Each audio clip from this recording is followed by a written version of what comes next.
আজ দেখাবো চিকেন কষা বানানোর সহজ উপায়। এর জন্য লাগবে পেঁয়াজ, রসুন, আদা, টমেটো, জিরে, শুকনো লঙ্কা, তেজপাতা ও গোলমরিচ। কেটে রাখা আলু, মাংসটাকে প্রথমে ভালো করে ধুয়ে নেব।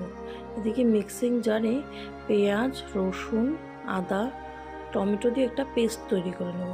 এদিকে কড়াটা ভালো করে গরম করে নিয়ে তাতে সর্ষের তেল দিয়ে আলু ডুমো করে কেটে রাখা আলুটা একটু সামান্য হলুদ ও একটু লবণ দিয়ে ভালো করে পিটোপিট করে ভেজে নেব।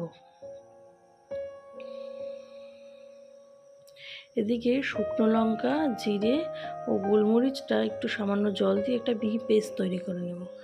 আলু ভাজার তেলের মধ্যেই তেজপাতা, কুচনো পেঁয়াজ দিয়ে কিছুটা ভেজে নেব।